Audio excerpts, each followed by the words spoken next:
Hello, everybody, and welcome to another edition of the Motor City Mad Mile Show, live from Fort Lauderdale, Florida. Am I not loud enough? I'm just getting warmed up today. Florida Atlantic takes on North Texas tonight, and this broadcast is brought to you by Lessons from the Microphone, tuning into the enduring wisdom of visionary leaders, and also presented by the Florida Speakers Association, South Florida chapter of the National Speakers Association. With that said, please be joined by John Register, and John registered to be a part of this crazy broadcast, and he'll never forget me when it's all said and done. With that said, welcome to the big show. What'd you say? Welcome to the big show. All right. You said something about my big toe? Yeah, big show. Okay. There we go. You got two comics here. Get used to it. He's wearing beige. I'm wearing this, so we call us a beige. We got brother. 5 toes? Huh? 5 toes? I don't know what I have. Big show, 5 toes? I don't only know. got 5 toes. You know what? We ain't counting toes. We ain't counting tic-tac-toes. We're not counting TikTok. We're going to be talking some questions here. Anyway, just to let everybody know that John is a U.S. Army veteran who's a renowned public speaker, and he happens to live in Colorado Springs. Yes, I'll sir. tell you, that's synonymous with the Olympics, isn't it? It's beautiful out there, and we are Olympic City, USA. Very good. So when you want to talk about where your future Olympians are coming from, Colorado Springs is where it's at, in Colorado. All right, well, why am I wearing the silver medalist? You think I'm athletic enough to wear any kind of a medal? Doesn't matter. It's show business, people, but it's his, but I get to borrow it for this broadcast. But anyways, obviously, John is a Paralympic silver medalist. So explain what your journey has been like as an amputee. So I was a world-class athlete, ran track and field for the University of Arkansas, 3-time track and field All-American. After graduating in 1988, I ran in the 1988 Olympic trials in the 110-meter high hurdles. And I decided I wanted to continue to run track and field, and I wound up joining the military. And in the military for, 6 years, I went to Operation Desert Shield, Desert Storm, went to my second Olympic trials, but when I was training for my third, I misstepped a hurdle. I dislocated my left knee, severed the artery behind my kneecap, and 7 days later, I became an amputee. And it was really going down a downward spiral, but it was my wife, Alice, who said, you know what, we'll get through this together. This really is just our new normal. So I interned my service in the military with her wisdom, with her guidance, and was able to go from that to find a parallel path. I found a parallel path to the Paralympics. Paralympic Games being for those athletes with physical disabilities and visual impairment. Unlike the Special Olympics for cognitive disabilities, these games are for physical disabilities and are the parallel games to the Olympic Games. So think about the Olympic Games, and you have the parallel games, the Paralympic Games. It's all meritorious. So you have to win gold, silver, bronze, first, second, third, and you win and advance. Special Olympics is participatory and is a different governance structure. Most people, I say that because they get those two confused. So I became a Paralympic athlete in swimming, and then later on I won silver medal in the long jump in Sydney, Australia. You look like me now because I went from a long jumper to a very short jumper, and so now I jump short. I jump to the dinner table. And I also started what became known as a Paralympic Military Sport Program, a program that works with wounded, ill, and injured service members to use sport as a tool for their rehabilitation. That program turned into Warrior Games and then Prince Harry's Invictus Games. And so now I go around the world and I talk about how to hurdle adversity, amputate fear, embrace a new normal mindset to win the medals in their lives, your lives. You call me a short jumper? Seriously? Short really? jumper. Short I'm jumper. no jumper, man. Do I look like with these battered up legs I have? But I appreciate the kind words anyway. So let's talk about the fact that you qualified for the Olympics twice. Describe the experience. It's really amazing, you know, not everybody gets a chance to go to an Olympic trials. When a person in the United States goes to Olympic trials, they have made the A standard for the Olympic Games.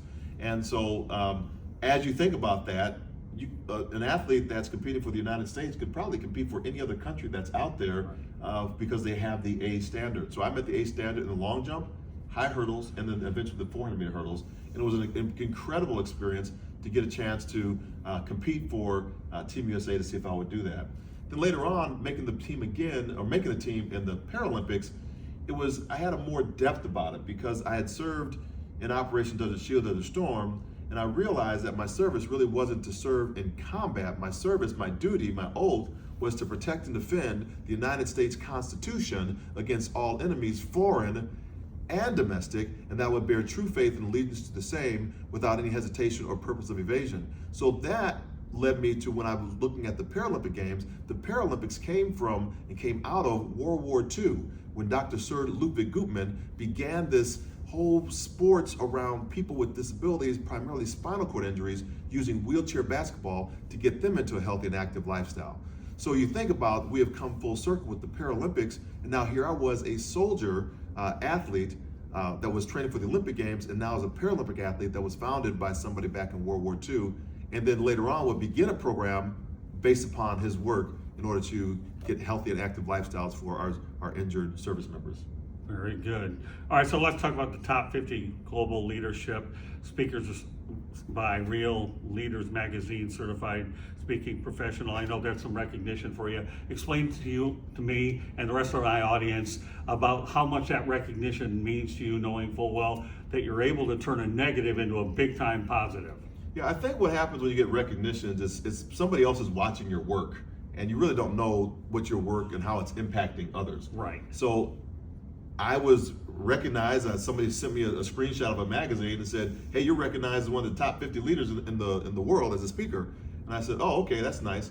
But then I looked at who was in the magazine. I said, "Oh, this is like anybody can put that top 50 list together." But this was like Simon Sinek, and the number one was Tony Robbins and Mel Robbins and Brene Brown and Damon John. I'm like, holy cow, Shark Tank's on here too? So that was pretty incredible to see that someone had recognized that I was in a global leadership.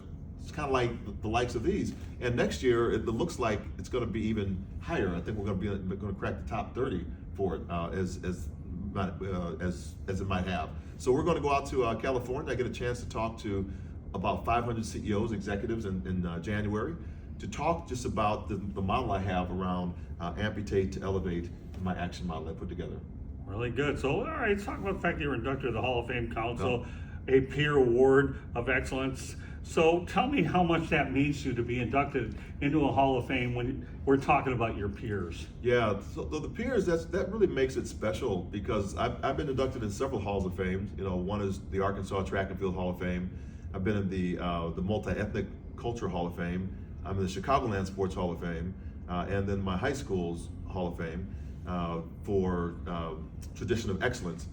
But this one's special because it is done by peers. Right. And peers are saying that you have performed at such a level that we recognize that in you. And we also see the work that you can still do. Right. And so all my other Halls of Fame, they're all past experiences. My silver medal, that is 20 years old, right? 24 years old. So I'm not living in that past. I'm living in this present to make a future make an impact for the future. So that's why it's so incredible to have that distinct honor by your peers. Excellent. So you serve on the National Speakers Association Board of Directors. What do you bring to this association? Yeah, I think it's what it brings to me more than anything else. I have made my entire career, I would say 98% of it, by being a member of the National Speakers Association. Okay. And so that has really helped me to advance. And so I just not give back, but whatever expertise that they see in me, I want to support this association. Beautiful. All right. So you've advised 3 U.S. Secretary of States and 4 presidents. I want you to list both of those. And obviously you founded the United States Olympic Committee, Paralympic Military Sports Program. That's a mouthful. But let's talk about the presidents and then the Secretary of States and proceed with the third part of that. So first was Bill Clinton as governor. So we got a chance as Arkansas Razorbacks to go to the governor's match after winning the national championship. Right. So we spoke with him, and then I brought him over. He brought us over to the White House 1996 and 2000 as part of the Paralympic team. During that time, I was leading also when I was moved to Washington, D.C., I was leading some White House Bible studies as well. So I got a chance to do that. Then it was the Bushes. So we did the same thing. We had the Olympic team go to the White House and underneath both the father and son for Bush. And then finally underneath President Obama, I was one of 35 co-chairs for his reelection in 2012. So I got a chance to meet him there and met our current president when he was vice president for the veterans program out in Snowmass, Colorado. Couple more questions I want to get to, and then we'll be able to wrap this puppy up. This is the Motor City Mad Mouse Show. My name is Scott Morganroth, along with John Register. Let's talk about your speaking journey. Speaking journey, it's still going. I don't want to stop. I'm running my mouth like you. Well, all right. I mean, that's brief. Do you care to elaborate? Yeah, the elaboration is most people think that they have a story and that their story will sell. You have to really test the market in it, and what I have done is try to get out there to see what people are actually resonating with and how can I make impact. And when you make impact, then you're inspiring somebody to act, and that action leads to motivation, causes action, and that turns into transformational results. So we're really trying to make impact and inspirational for the transformational results in people's lives. And we'll wrap it up with this, okay? First of all, when you speak, do you consider yourself, what do you consider a successful speech? And then based on how many people you reach? Yeah, I want to reach a lot, but it's the impact, and I measure it through echo moments. So ripples go out from us, echoes come back. So I'm listening for what's coming back from individuals as how they are resonating with the speech. And lastly, the thing I picked up out of this whole speech of yours today was pivot. Obviously, you did a good job talking about it in basketball, but I can use pivot in so many different ways. So let's explain what the pivot concept is in terms of how you're able to steer the speech in the direction that you want to go. Yeah, well, pivot, we were talking about earlier today, is people were jaded with the term pivot, and my son gave me an analogy in basketball. In basketball, you have at least 4 different things you can do with the pivot. You can pass, you can dribble, you can shoot, or you can call a timeout, right? You have different options.